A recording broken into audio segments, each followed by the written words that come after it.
Oke, selamat sore. Apa kabarnya teman-teman semua? Semoga selalu dalam keadaan sehat dan bahagia ya. Pernah nggak teman-teman pikir nih, saya sudah on track belum nih untuk mewujudkan impian-impian saya? Atau jangan-jangan saya sudah kadung merasa nyaman, saya sudah merasa enjoy dengan kondisi sekarang. Jadi udah terjebak ibaratnya ya, udah terjebak di mana? Di comfort zone, di zona nyaman, dan sungkan untuk membuat yang namanya terobosan-terobosan baru. Karena kalau kita buat terobosan baru, berarti kan mulai lagi dari nol. Nah, kira-kira teman-teman sudah ada belum nih di posisi seperti ini? Saya sudah on track belum untuk mewujudkan impian saya? Atau malah merasa udahlah, hidup untuk apa sih? Kalau udah enjoy ya udah nyaman, nggak usah neko-neko, nggak usah punya ambisi yang terlalu besar. Nah, yang mana nih teman-teman ya? Sebenarnya untuk sukses mewujudkan impian, itu ada faktor-faktor penting yang harus kita pahami. Nah, faktornya apa aja untuk bisa sukses mencapai impian? Kita akan bahas hari ini, ya. Perkenalkan, saya Christine Emalia, founder dari Karyawan Milioner. Buat teman-teman yang baru pertama kali lihat tayangan saya punya misi untuk membantu karyawan, khususnya yang pengen banget mendapatkan percepatan income melalui bisnis internet. Jadi kalau teman-teman mau tahu seperti apa sih model bisnis yang saya lakukan, seperti apa kegiatan saya di komunitas, nah teman-teman bisa mampir ke bio saya. Ya, di bio saya itu banyak saya bagikan secara free, diantaranya ada webinar gratis, ada video-video tips, ada edukasi, ada strategi internet marketing. Pokoknya hal-hal yang berbau-bau internet itu ada di situ. Teman-teman tinggal mampir ke bio saya. Jangan lupa subscribe dan follow, ya. Oke. Nah, menjalani hidup itu seperti kita ibaratnya sebagai pilot yang membawa pesawat. Nah, kalau pilot yang membawa pesawat dan pengen cepat tinggal landas pesawatnya, maka satu-satunya cara adalah dengan mengerahkan kekuatan penuh. Betul ya? Nah, teman-teman yang ada di sini yang udah sering naik pesawat pastinya udah tahu. Kalau pada saat pesawat itu sudah belok, sudah ada di landasan yang siap untuk take off, pastinya semua mesin langsung dinyalain, di on ya. Jadi suaranya berdengung keras sekali. Nah, itu adalah kekuatan penuh, tenaga penuh. Kenapa satu pesawat itu pada saat mau take off harus pakai kekuatan penuh? Karena dia akan take off. Kalau dia nggak take off, dia ada dalam jalur biasa, ya. Misalnya nih, dia nggak pakai kekuatan penuh, 20% dulu, 40%, 70%, sampai landasannya habis. Itu nggak akan take off itu pesawat. Ya, jadi ini sama juga kaitannya dengan sukses. Kalau kita mau sukses, harus pakai kekuatan penuh. Seperti halnya kita bawa pesawat, kita sebagai pilot. Nah, di bagian depan pesawat itu ada satu area yang namanya kokpit. Ya, kalau kokpit itu area di mana pilot itu mengendalikan sistem keseluruhan dari pesawat. Seperti halnya si pilot mengendalikan dari area kokpit, begitu juga halnya kalau kita pengen banget nih mengalami kesuksesan dalam hidup, pengen mencapai impian-impian kita. Kita juga harus punya satu area di mana yang namanya kokpit ini adalah area penting untuk kita bisa mencapai kesuksesan. Nah, di situ banyak nih unsur-unsur penunjangnya apa aja. Nah, hari ini topik yang akan kita bahas adalah personal success cockpit. Hari ini saya mengundang seorang narasumber yang merupakan CEO, ya, CEO X dari Zalora. Kemudian beliau juga dikenal sebagai Digital Transformation Coach, ya. Kebetulan beliau sudah hadir di sini, sebentar lagi saya mengundang beliau, ya. Tak terhitung lagi banyaknya pengalaman beliau, ya, sebagai speaker, sebagai connector, sebagai influencer, sudah menginspirasi banyak sekali orang dari berbagai kalangan, ya. Nah, siapa lagi kalau bukan Pak Budi Pranata, ya. Oke, sebentar saya mau undang beliau. Beliau sudah hadir. Saya mau undang beliau sebentar, ya. Oke, sambil saya nyapa dulu yang sudah datang nih. Melinda Gugun, Pak Muhtar, Yuliani Agustinus, Pak Arifin, Andreas, Freddy, wah banyak sekali. Jessica, Lucy, ini nggak kebaca satu-satu nih saking banyaknya ya. Nah, Pak Budi, oke, saya mau undang Pak Budi. Bentar ya.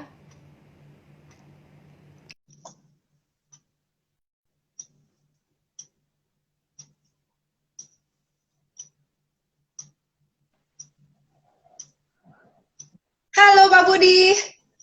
Ya, sore Bu Christine. Sore, senang sekali ketemu dengan Bapak. Terima kasih Pak atas kesediaan waktunya sehingga Bapak mau berbincang-bincang, ngobrol bareng saya bersama teman-teman di sini. Sehat Pak? Luar biasa. Mantap, senang sekali.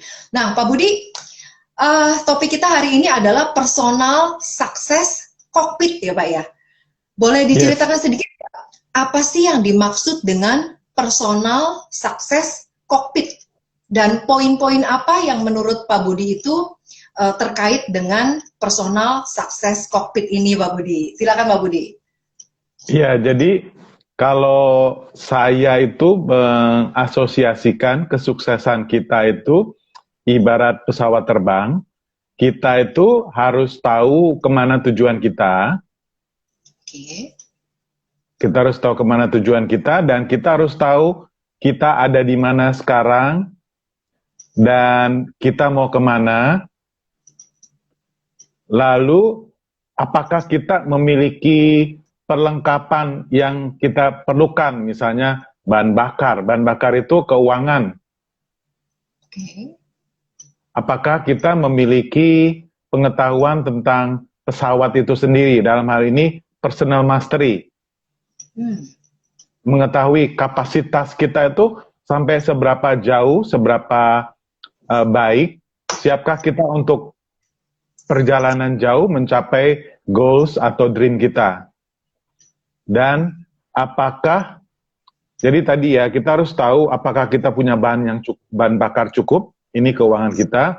Kita harus tahu apakah kita membawa perlengkapan diri yang cukup untuk perjalanan kita, dan juga apakah kita membawa orang-orang bersama kita untuk menuju dream atau goals yang ingin kita tuju.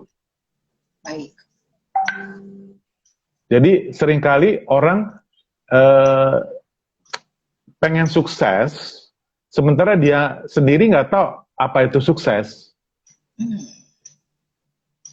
Dan dia sendiri nggak tahu untuk mencapai sukses itu, dia harus punya kompetensi atau punya sifat atau perilaku yang seperti apa supaya dia bisa sukses. Ibaratnya kalau orang mau terbang, dia tuh nggak tahu tujuannya mau kemana, bahan bakarnya itu ada berapa banyak, lalu persiapan-persiapan apa yang dia harus lakukan, bagaimana dia bisa mencapai tujuan kalau bahan bakarnya kurang, bagaimana dia bisa mencapai tujuan kalau dia sendiri nggak tahu dia tuh mau kemana, dan dia itu pesawat ukuran berapa, dan dia itu sekarang ada di mana gitu. Oke. Berarti itu faktor-faktor yang kita harus tahu dulu dari awal ya, Pak Budi ya? Betul. Kita harus tahu di awal, kalau enggak nanti kita nggak mencapai tujuan. Mungkin kita hanya bisa terbang, setelah itu kehabisan bahan bakar, kita harus mendarat lagi. Oke, baik. Nah, berarti kan ada 3 poin ya tadi ya Pak ya. Jadi bahan bakarnya kita harus tahu, Iya, betul. perlengkapan dirinya seperti apa kita juga harus siap. Terus Betul. bahwa orang-orang yang akan menikmati kesuksesan bersama kita itu siapa aja. Betul, betul. Terus sama yang penting adalah kita sekarang posisinya ada di mana nih. Kita harus tahu posisi kita. Terus kita harus tahu juga kemana kita akan menuju. Jadi tujuan Betul, akhirnya itu apa? betul, Gitu ya? Oke. betul. Nah, menurut Bapak apa poin-poin, berarti kan tadi poin-poin pentingnya nih.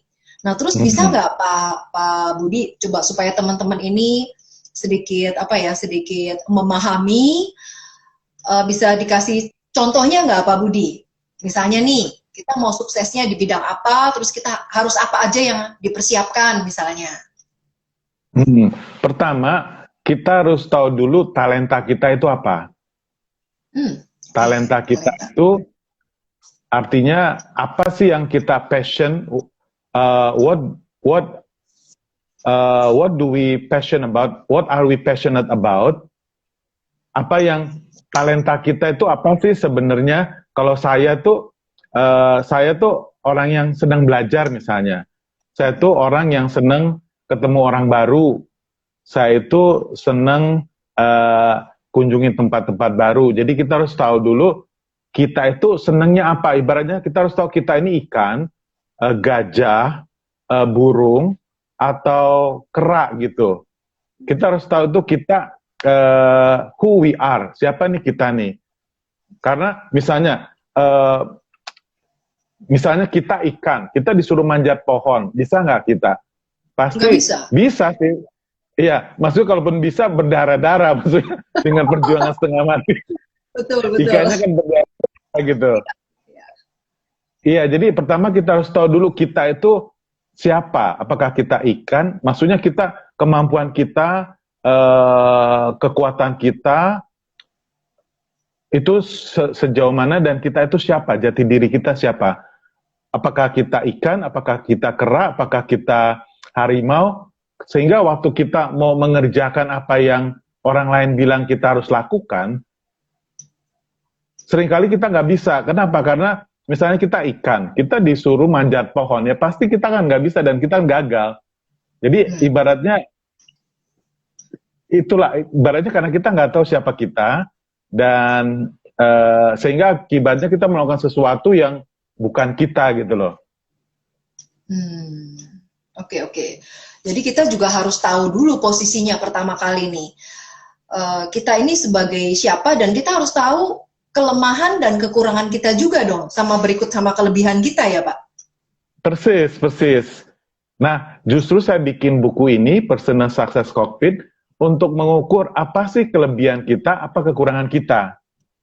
Oke, baik. Jadi, buku ini berisi software, ini ada yang software maupun Excel, yang kita bisa melihat apakah kita itu talents-nya di mana. Apakah kita orang yang senang belajar? Apakah kita orang yang open mind? Kita orang yang kreatif? Kita orang yang self-develop? Ataukah kita bukan orang seperti itu? Kalau kita bukan orang seperti itu, contoh Anggun C. Sasmi ya, dia tuh seneng nyanyi ya. Waktu SMA itu rapotnya merah karena dia itu seneng nyanyi, sehingga akhirnya waktu saatnya orang-orang belajar misalnya, dia malah nyanyi di pub dan sebagainya gitu loh. Jadi ibaratnya itu memang dia nggak seneng belajar. Kalau orang nggak, contoh Deddy Corbuzier misalnya, itu gitu juga. Jadi waktu sekolah pun dia pasti akan biasa-biasa aja karena memang bukan bakatnya dia itu untuk jadi belajar, pengajar, kayak gitu ya. Jadi kita harus tahu dulu bakat kita itu apa. Apakah di musik, apakah memang di kemampuan belajar kita, di otak kita, akademis kita ya, ataukah bakat kita itu yang lain-lain. Oke. Nah Pak, ada orang yang tahu apa yang menjadi kesukaan dia, apa yang menjadi kekurangan dia, tahu kelemahan dia, tahu. Tapi ada juga orang yang saking dia saking mengalir aja hidup lah, nggak usah neko-neko. Jadi akhirnya dia sendiri nggak bisa kenal dirinya sendiri. Jadi dia kalau ditanya passionnya apa, dia sendiri nggak bisa jawab. Nah terus bagaimana dengan orang-orang seperti ini Pak? Kalau misalnya mereka mau mencapai kesuksesan juga, sementara passion mereka sendiri aja mereka nggak sadar, nggak tahu gitu mau apa yang mereka sukai gitu. Menurut Pak Budi, bagaimana solusinya ketemu orang-orang tersebut?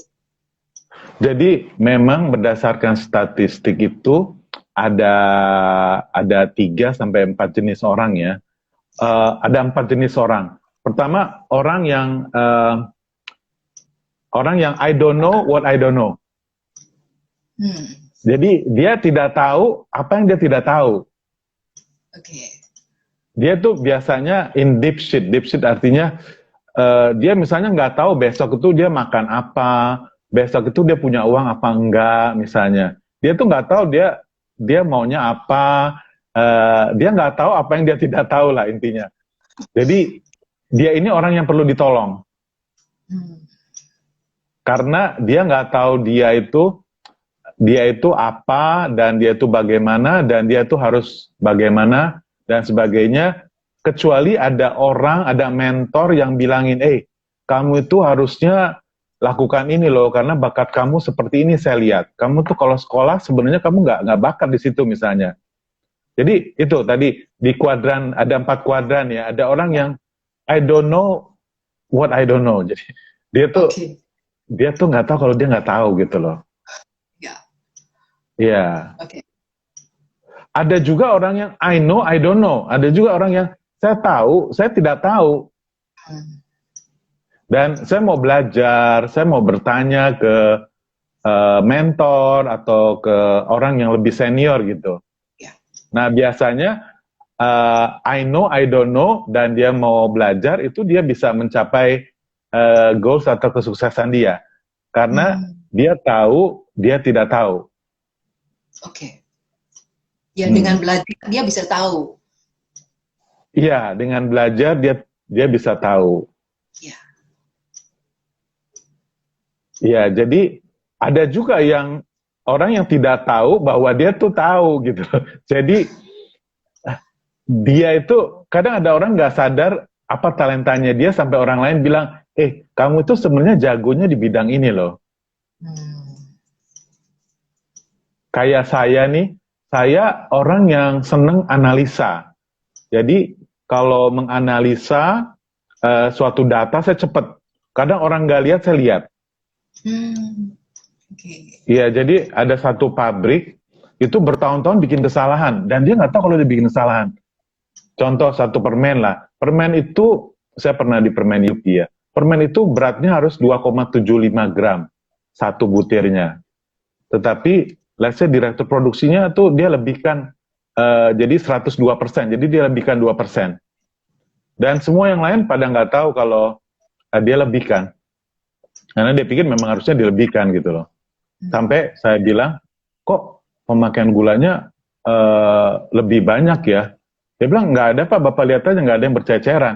Tapi saya bilang datanya ini mengatakan bahwa kamu pakai gula itu lebih beberapa persen, saya lihat 2%. Gitu. Sampai akhirnya CEO-nya bilang, wah ini suatu penemuan nih. Jadi gara-gara itu ada penemuan, ada penghematan. Karena menurut CEO-nya harus benar Pak Frans bilang, harus pas. Kalau kita bilang beratnya 2,75 ya 2,75, jangan ekstra 2%. Bagi orang produksi, karena dia bukan orang keuangan, dia pikir baguslah produknya gemuk gitu loh. Bagus, tetapi bagi orang keuangan atau orang CEO, itu lihat ini nggak bagus, nanti untung saya jadi berkurang gitu kan. Yes, betul. Nah itu saya kuat di situ, kuat di analisa. Tetapi saya juga menyadari misalnya bahwa saya tidak pandai berbicara seperti Bong Chandra, seperti James Quick, seperti Mary Riana. Saya tidak pandai berkata-kata. Bisalah berkata-kata, tapi tidak pandai. Maksudnya berkomunikasi, merangkai kata-kata saya bisa lah, tetapi tidak jago lah, istilahnya biasa-biasa gitu. Nah itu kita harus tahu. Ya, jadi kita harus tahu apa yang menjadi kelebihan kita, apa yang menjadi kekurangan kita ya, Pak. Betul. Oke. Betul. Lalu kalau setelah kita tahu apa yang menjadi kelebihan dan apa yang menjadi kekurangan, lalu apa yang menjadi fokus kita, Pak? Apakah kita mengembangkan apa yang menjadi kelebihan kita, atau kita belajar supaya bisa menutupi kekurangan kita? Yang paling bagus, kita fokus di kekuatan kita. Oke, I see. Makanya karena saya jagoan analisa, saya bisa jadi best CFO. Ya luar biasa. Memang kekuatan saya di situ. Tetapi keinginan saya, jadi waktu saya SMP itu saya inginnya jadi pastor sebenarnya. Oh iya, waduh bertolak belakang nih Pak. Iya, cuman kan mama saya bilang, wah dia berharap saya itu bisa cari uang, bisa kasih orang tua uang gitu kan, kasih orang tua cucu dan sebagainya. Jadi ya pada saat itu oke lah, karena orang tua saya seperti itu, ya oke lah saya ikutin orang tua. Jadi saya disuruh masuk keuangan dan saya masuk keuangan. Memang untuk analisa saya jago lah ya. Tetapi passion saya senang ngajar gitu loh. Oke. Ya. Jadi walaupun saya jadi pembicara, banyak yang bingung karena saya tuh kayak nggak ada tarifnya. Karena kalau pembicara lain kan jelas, pokoknya kalau nggak tarifnya X, nggak mau. Kalau saya nggak ada uang pun saya tetap mau. Karena saya mindsetnya kayak pastor. Kalau pastor kan ya berbicara itu nggak ngarepin uang gitu, dikasih uang syukur. Nggak juga nggak apa-apa gitu. Jadi lebih ke share, lebih ke berbaginya itu ya Pak ya? Iya, pada saat saya berbagi itu saya bahagia gitu. Oke, luar biasa sekali ya. Ya. Oke, nah buat teman-teman yang baru bergabung, saya ucapkan selamat bergabung. Di sini kita lagi ngobrol sama Pak Budi Pranata ya. Topiknya kita, saya tulis lagi di bagian komen, mengenai personal success cockpit nih. Nah silakan teman-teman tuliskan pertanyaan. Mumpung ada Pak Budi ya, nanti bisa dibantu jawab sama Pak Budi ya. Oke, Pak Budi nyambung lagi. Kalau orang-orang sukses itu kan biasanya punya karakteristik yang sama, Pak. Nah, menurut Bapak nih, menurut dari pengalaman seorang Budi Pranata, itu karakteristiknya orang-orang sukses itu seperti apa, Pak? Supaya teman-teman juga tahu nih, kira-kira bisa mengukur, wah dia sudah termasuk yang sukses atau belum nih. Karakteristiknya apa, Pak Budi? Oke, jadi sebelum saya jawab itu, saya jelasin dulu. Buku Personal Success Cockpit itu ada 4 kuadran. Yang pertama, untuk sukses, seseorang itu harus senang belajar dan senang pertumbuhan. Dalam hal ini ada 4 karakter yang saya ukur. Pertama, pikiran yang terbuka atau open mind. Ada orang yang disuruh belajar, gua otaknya udah buntu lah, dia udah merasa dia tuh nggak punya kapasitas. Disuruh belajar pun dia malas karena memang dia merasa dia nggak punya kemampuan di situ ya. Ada yang seperti itu. Disuruh belajar dia nggak bisa. Jadi pikiran yang terbuka, open mind. Terus juga pengembangan diri. Pengembangan diri artinya, wah saya mau jadi pembicara nih, saya harus belajar public speaking, saya harus belajar NLP dan sebagainya lah. Itu mau pengembangan diri. Ada orang yang, wah saya udah begini ya begini gitu. Dia istilahnya fixed mindset, ada yang growth mindset. Dia berpikir, saya memang nggak bisa bicara kok, ya udah selesai gitu loh. Tapi ada yang, saya anggap ini tantangan gitu. Jadi growth mindset. Jadi even ada temen SD saya itu bilang, Bud, lu mah motivator kacangan gitu bahasanya dia. Jadi menurut dia saya nggak akan bisa jadi motivator, jadi pembicara gitu loh. Itu beberapa tahun yang lalu waktu saya awal-awal mau jadi pembicara ya. Jadi, tapi saya anggap itu sebagai tantangan, saya mau tunjukin bahwa saya bisa gitu loh. Nah, itu saya growth mindset. Karena mindset saya, orang bisa kok kalau mau. Tapi ada orang yang merasa, kalau dia memang nggak bisa, ya nggak bisa. Jadi dia tuh nggak mau berubah. Gitu. Nah, ini kalau orang mau sukses, menurut saya, orang itu mau belajar. Jadi, pikir open mind, mau self-develop, terus fisik yang sehat, dan kreatif. Kreatif itu dia bisa menciptakan sesuatu lah. Nah itu satu kuadran pertama itu senang belajar dan mau bertumbuh ya. Setelah itu dia itu ada namanya penguasaan diri atau personal mastery. Dalam hal ini dia harus punya passion terhadap apa yang dia lakukan, dia harus punya fokus, dia harus punya integritas terhadap dirinya. Jadi dia jangan, ya dia harus jujur lah. Terus dia kerja keras, dia harus percaya diri, dia cerdas emosi, dan cerdas rohani. Ini penguasaan diri ya. Banyak orang yang, ada yang anak pinter dan jenius banget, tapi dia nusuk guru SMA-nya. Hanya karena gurunya bilang sesuatu yang bikin dia tersinggung misalnya. Itu kan artinya dia tidak bisa menguasai dirinya. Dia memang pinter belajar, apa segala macam, jenius, IQ-nya tinggi. Tapi dia EQ-nya, emotional quotient-nya itu kurang. Nah, kalau kita mau sukses, kita harus bisa menguasai diri kita. Jangan sampai kita berkata-kata yang bodoh dan sebagainya ya.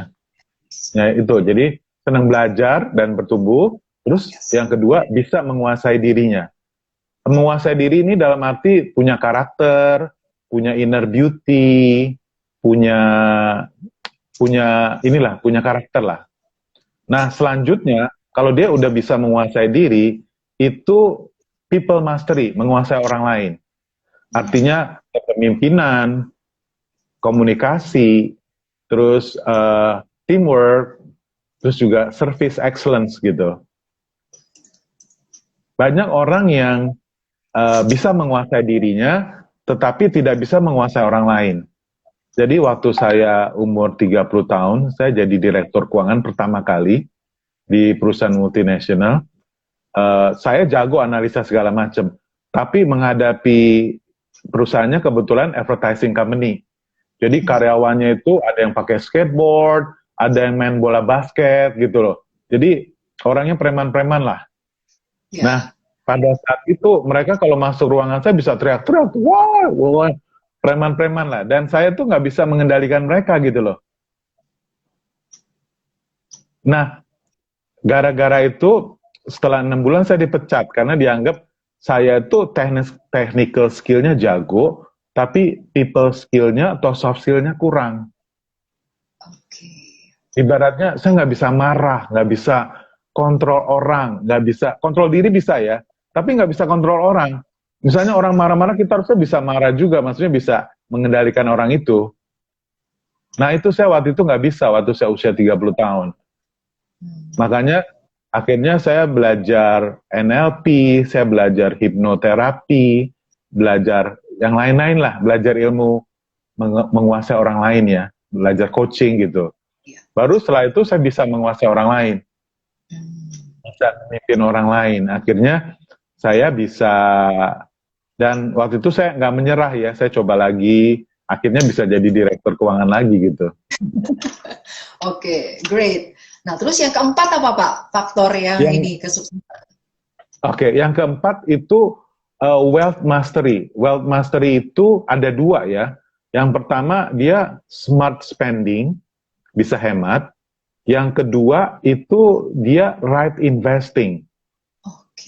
Right investing. Jadi banyak orang punya uang, tapi uangnya itu keluar masuk gitu loh. Dia nggak bisa kontrol diri untuk uangnya.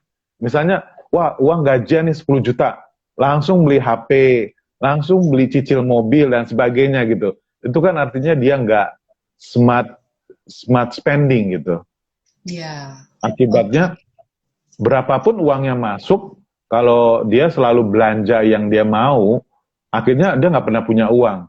Karena nggak punya uang, nggak ada tabungan, dia nggak pernah investasi.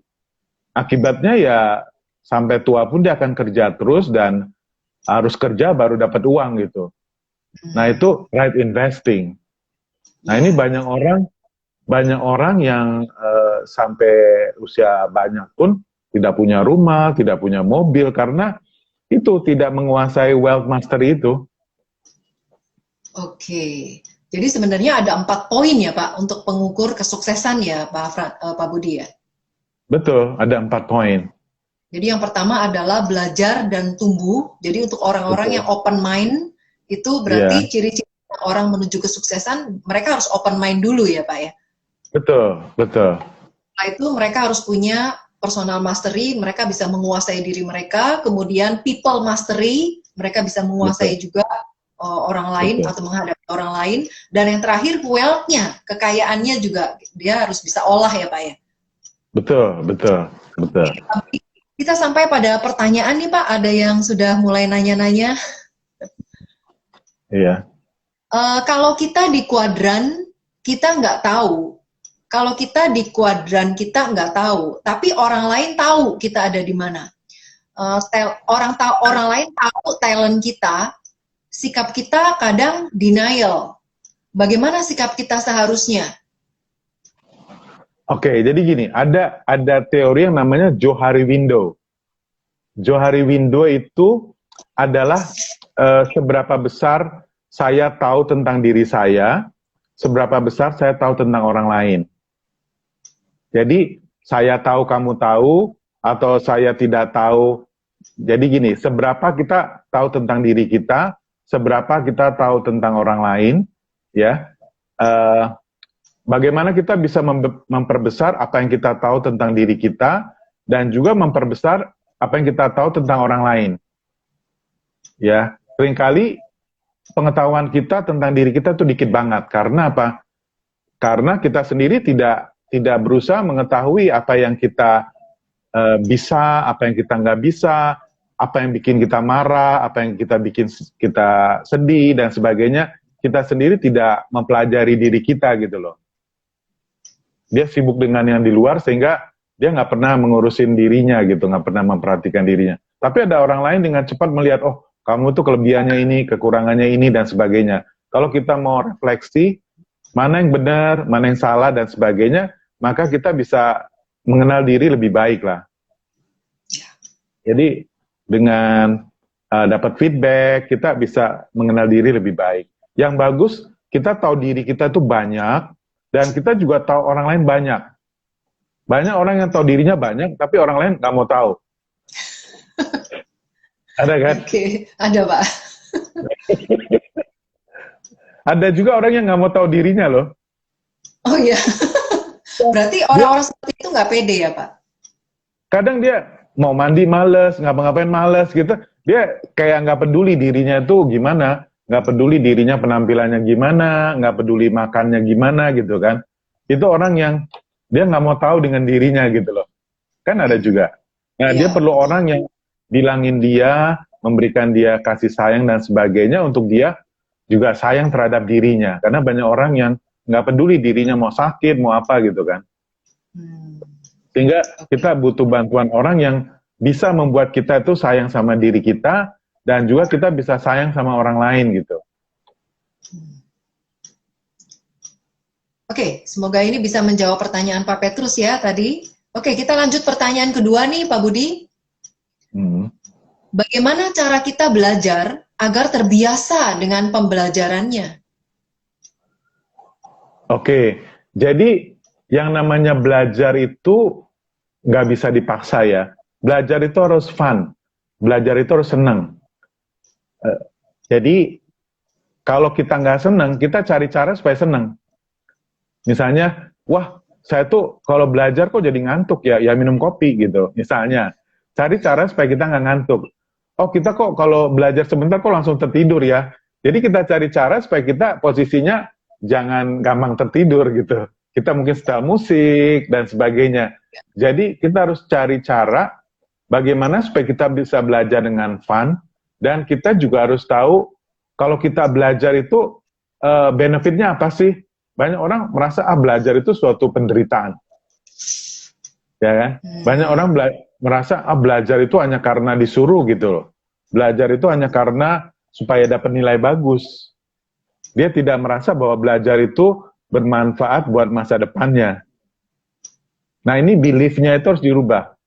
Kebetulan saya beruntung, saya punya mama saya menekankan pentingnya belajar. Dia dari kecil nanemin, pendidikan itu penting banget, kalau kamu mau sukses itu kamu harus sekolah yang setinggi mungkin.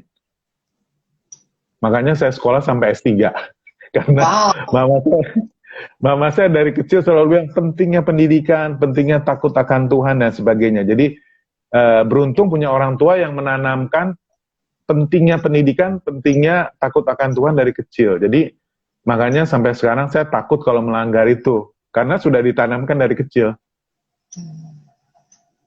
Oke, sip. Jadi kalau mau sukses, pertama-tama harus dari self-belief-nya dulu ya Pak ya, keyakinan. Betul. Sama tujuan kalau kita sukses tuh nanti jadinya seperti apa sih ini loh hasilnya, gitu ya Pak ya? Ya, jadi kita harus tahu kalau kita mau sukses, kenapa kita harus sukses? Apakah kita mau membahagiakan mama kita, atau orang tua kita, atau keluarga kita, atau anak kita. Kita harus tahu kenapanya, why-nya. Apakah kita sukses itu untuk diri kita, atau kita sukses untuk orang lain? Karena kalau once kita tahu why-nya, maka how-nya kita akan cari tahu sendiri.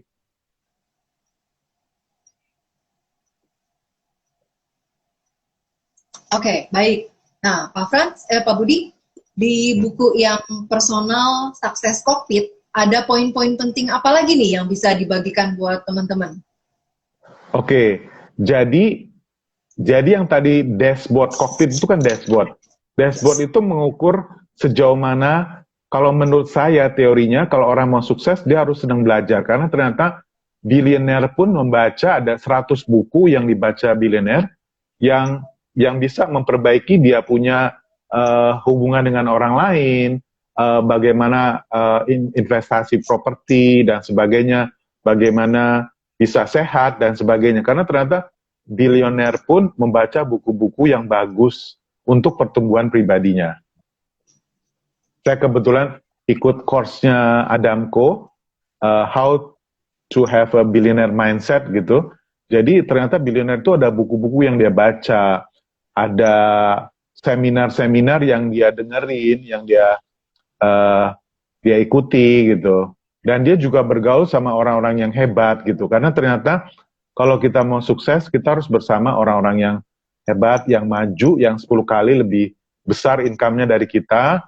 Dan kita harus mendengarkan orang-orang hebat. Jadi rupanya otak kita itu ibarat tanah yang subur, apapun yang ditanam akan tumbuh dengan subur. Oleh karenanya, apa yang kita lihat, apa yang kita dengarkan, itu harus yang baik, yang bermanfaat. Karena apapun yang masuk di otak kita itu akan tumbuh dengan baik, seperti halnya sawah akan tumbuh dengan subur di sana. Jadi penting apa yang kita baca, penting apa yang kita pelajari, apa yang kita visualisasikan. Even yang nggak kalah pentingnya, kita harus berani bermimpi besar. Karena mimpi besar itu akan memberikan kita semangat, akan memberikan kita direction, akan memberikan kita purpose. Kenapa kita harus hidup di dunia ini? Karena kita punya big dream. Dan kita juga harus punya awareness bahwa hidup itu hanya sekali. Jadi manfaatkanlah hidup dan waktu ini dengan sebaik-baiknya. Dengan belajar, dengan bergaul dengan orang-orang yang hebat, dengan menonton ataupun makanan-makanan yang sehat. Karena hidup itu hanya sekali, jadi kita nggak bisa ngulangin nanti. Kita nggak bisa rewind gitu. Oke. Jadi kita harus punya big dream. Nah, big dream ini harus dipecah jadi goals tahunan. Jadi kira-kira 5 tahun lagi saya mau punya apa aja sih? Kita harus, apa yang kita mau be, mau menjadi seperti apa? Mau do-nya apa? Mau have-nya apa? Jadi kita harus tulis apa yang kita ingin miliki dalam 5 tahun ke depan, 10 tahun ke depan, sampai akhir hidup kita. Kita mau be apa? Be strong, be healthy, be victorious, be glorious, dan sebagainya. Lalu kita mau have apa? Have a big house, have a great family, have a great car, dan sebagainya. Dan itu kita bikin dream board ya, bikin dream board yang kita ambil gambar dari majalah, kita tempel di dream board itu menjadi visualisasi buat kita, supaya kita selalu ingat, ini dreamnya saya loh, 5 tahun lagi saya mau punya rumah sebesar ini, saya mau punya mobil seperti ini, sehingga membuat kita semangat setiap pagi bangunnya, semangat mau mencapai mimpi kita. Jadi visualisasi. Dan juga afirmasi ya. Kita, karena identity kita itu penting banget, karena identity kita itu menentukan apa yang kita lakukan. Karena kalau identity kita misalnya, let's say I'm a billionaire mindset people misalnya, saya akan lakukan apa yang billionaires lakukan, investing in business, investing in community, investing in family, investing in myself, gitu. Oke. Wah, ini getting attract nih Pak. Semakin menarik topiknya. Namun waktunya kayaknya udah mendekati nih Pak. Jadi saya saya kasih kesempatan buat teman-teman yang mau tanya dulu ya Pak Budi ya. Ya, boleh. Ini ada info dari Pak Bambang, yang saya tangkap kita sukses harus punya tujuan hidup yang jelas dan memuliakan Tuhan. Yes, betul ya Pak Bambang ya. Iya, jadi ada namanya Pak Eloy Zaluku ya. Pak Eloy Zaluku itu theocentric motivator. Dia itu mengatakan bahwa eh, sukses itu kita menemukan talenta kita dan mengembangkannya untuk kebaikan banyak orang. Malah ada Pak Jamil Azaini, dia itu bilang sukses mulia. Sukses itu dia bilang 4T ya. Harta, tahta, kata, cinta ya. Jadi, tapi itu nggak cukup sukses saja, tapi mulia. Mulia itu artinya membawa manfaat untuk banyak orang. Jadi kalau kita mau sukses, 4T-nya banyak, tapi manfaat buat orang lainnya juga banyak. Jangan sampai kita kaya, tetapi lingkungan sekitar kita itu kekurangan. Jadi Oke. intinya bagaimana kita tahu apa yang talenta kita dan kita bisa kembangkan sesuai apa yang Tuhan kendaki. Bukannya apa yang kita kendaki, kita harus tanya sama Tuhan kita, apa yang Tuhan kendaki kita lakukan. Dan Tuhan itu mau kita punya harta pun seperti sungai yang mengalir, bukan seperti bak penampungan. Dia mau harta kita itu mengalir seperti sungai sehingga banyak orang bisa menikmati. Oke. Nah, Bagus itu sekali ya. pengertian sukses. Ya, ya, ya. Oke, jadi semua orang juga bisa merasakan kesuksesan itu, nggak cuma kita sendiri ya Pak Budi ya. Betul. Jadi kita harus paham sukses yang sebenarnya itu apa. Tadi itu satu. Terus juga sukses itu ada 6 hal ya. Sukses dalam family and home, sukses dalam keuangan dan karir, sukses dalam sosial dan pergaulan kita, sukses dalam mental dan intelektual, sukses dalam hal spiritual, sukses dalam hal fisikal. Oke. Jadi jangan sampai uangnya banyak tapi sakit-sakitan. Jangan sampai uangnya banyak tapi nggak ada teman. Jangan sampai uangnya banyak tapi bercerai-berai. Iya, iya, iya. Oke, wow. Menarik sekali ya. Sepertinya banyak sekali komponen-komponen yang ada di dalam kokpit ini ya, Pak ya. Terus kalau misalnya nih, teman-teman mau belajar detailnya itu bisa dapatkan di mana untuk personal book-nya itu, Pak? Jadi ada bukunya namanya personal, ada e-booknya ya. Mungkin bagi teman-teman yang berminat nanti bisa DM saya atau Yes. DM kamu. Nanti saya ada e-booknya, bisa diperoleh dengan harga murah atau even bisa saya kasih free ya. Tapi dan juga ada alat-alat pengukurannya sebenarnya. Jadi kalau di Gramedia harga bukunya itu sekitar 60.000 lah. Oke. Let's say 50.000 lah.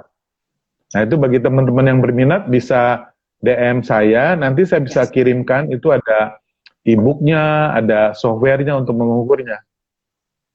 Oke, great. Nah, kalau udah ada softwarenya gitu, berarti ada kayak semacam panduan, nanti teman-teman bisa praktek juga ya, Pak Budi ya? Betul, Bisa jadi praktek bisa ya? tahu, ya bisa praktek. Jadi dia bisa tahu, nanti akan keluar skornya. Jadi 17 karakter itu, apa yang dia sudah bagus, apa yang dia sedang-sedang aja, apa yang dia kurang bagus. Lalu, apa yang dia kurang bagus, nanti ada ilmunya bagaimana cara memperbaikinya. Misalnya, dia ternyata kurang kreatif. Nah, itu dia bisa mengembangkan kreativitas. Jadi, ada panduannya bagaimana mengembangkan kreativitas. Ada Wow, mind jadi mapping. mind mapping-nya juga ada ya? Ada mind mappingnya, dia harus ngapain. Oke, great. Wah, ini teman-teman harus nih kayaknya belajar di situ. Saya juga harus belajar di situ nih, Pak Budi. Itu berapa tebal, Pak? E-booknya itu berapa halaman, Pak? Itu sekitar 150 halaman. 50? 150. 150. Wow. Ya. Ini setiap gudang ilmunya sukses ada di sini semua nih kayaknya nih, Pak. Ngumpul ya. Karena saya merangkum dari 1.000 buku. Jadi gara-gara mau bikin buku ini, saya membeli 1.000 buku Wow. untuk dirangkum. Saya sempat belajar dari Ade Ray. Saya ikut personal trainingnya Ade Ray, itu beberapa juta harganya. Bukunya setebal ini. Jadi itu saya ringkas. Jadi harus makan vitamin apa, olahraganya apa, dan sebagainya itu ada di situ. Wow. Luar biasa sekali ya. Berarti 1000 buku dikompres, Bapak ambil intisarinya, jadilah 150 halaman ini ya Pak ya? Betul, betul. Oke, baik. Nah Pak, sebagai penutup, ada nggak yang satu kesimpulan yang Pak Budi bisa share buat teman-teman? Kira-kira untuk menuju ke personal success cockpit ini, apa resepnya atau apa yang harus diperhatikan oleh teman-teman, Mbak? Yang pertama, kita harus punya mimpi besar. Yang kedua, kita harus tahu bahwa hidup itu hanya sekali, oleh karenanya raihlah impian besar Anda. Yang ketiga, kita tuh punya hasrat yang membara untuk mencapai mimpian besar kita itu. Yang keempat, kita harus punya keyakinan, karena apa yang kita yakini, itu yang kita dapatkan. Jadi, kita dapatnya banyak, besar, ataupun kecil, ataupun sedikit, karena itu tergantung dari keyakinan kita.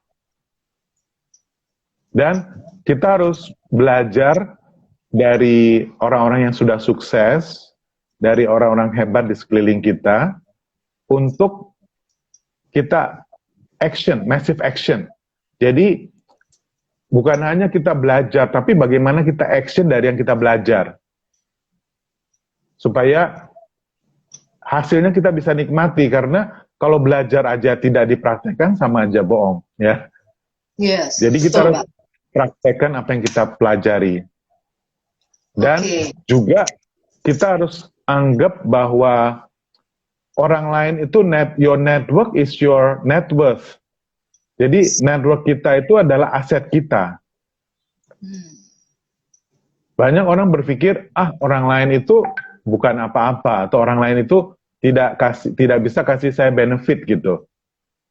Kalau orang lain tidak bisa kasih benefit, kita bisa kasih benefit buat orang. Pada saat kita kasih benefit buat orang, biasanya orang akan berusaha untuk membalasnya. Oke. Jadi ada timbal baliknya ya Pak ya? Ada timbal baliknya. Nggak mungkin orang kalau dikasih dia nggak akan berusaha membalas, itu nggak mungkin. Orang pasti akan berusaha membalasnya. Kalau nggak percaya, Anda tampar seseorang, Anda pasti ditampar balik. Betul, Anda Pak. kasih setiap pagi seseorang kue, besoknya kasih coklat, besoknya lagi kasih buku dan sebagainya, pasti someday, sooner or later, orang itu akan membalas Anda. Yang kadang Anda nggak tahu kapan, tetapi itu akan terjadi. Saya udah ngalamin sendiri. Ada orang yang saat ini dia tidak mampu, kita bantu dia, ternyata 10 tahun lagi, pada saat kita lagi kesusahan, dia bantu kita gitu. Berarti kita harus bersiap, selagi kita masih mampu, kita berbagi aja, share dengan tulus ya Pak Budi ya. Kita nggak pernah tahu. Betul. Itu nabung, istilahnya kita nabung ya. Oke, great. Nah, kalau saya tadi bacakan lagi sekali kesimpulan dari Pak Budi ya. Jadi untuk sukses itu Anda harus punya pertama kali mimpi yang besar, impian yang besar, dan menantang, challenging ya Pak ya. Betul.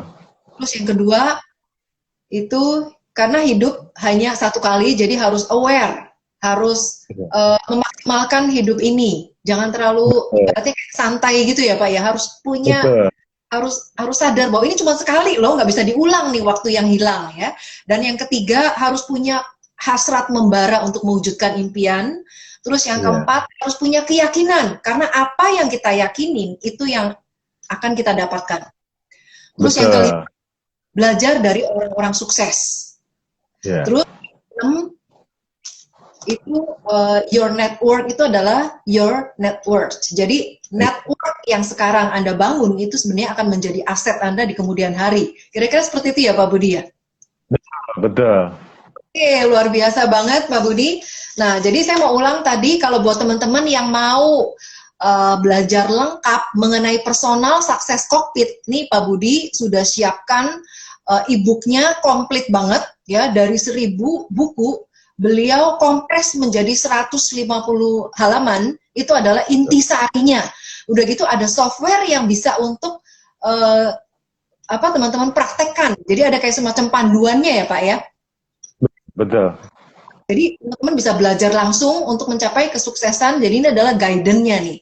Nah, kalau teman-teman mau, silakan DM langsung ke Pak Budi Pranata atau follow juga IG-nya di Ya. @xjalora ya Pak. Jalur. Ya, ya. Budi Jalora. Jangan lupa teman-teman follow IG Pak Budi ya, @Budi Jalora. Kemudian ya Jalora. Lalu teman-teman juga DM langsung ke Pak Budi untuk dapatkan e-booknya. Nanti ini pakai kata-katanya apa Pak? Mau e-book personal success cockpit aja ya? Iya, iya, iya. Ya, jadi teman-teman bisa DM langsung ke Pak Budi pakai kata-kata ini aja, mau personal success cockpit gitu ya. Nanti ada cara untuk mendapatkan e-booknya. Dan jangan lupa juga teman-teman follow IG saya Karyawan Milioner supaya bisa mendapatkan info-info yang gak kalah menariknya dengan narasumber hebat lainnya. Oke, Pak Budi, terima kasih banyak atas waktunya, Pak. Terima kasih banyak atas sharingnya. Semoga ini bermanfaat buat teman-teman semua. Terima kasih teman-teman semua. Thank you, Pak Budi. Terima kasih. Selamat sore, Pak. Bye. Bye.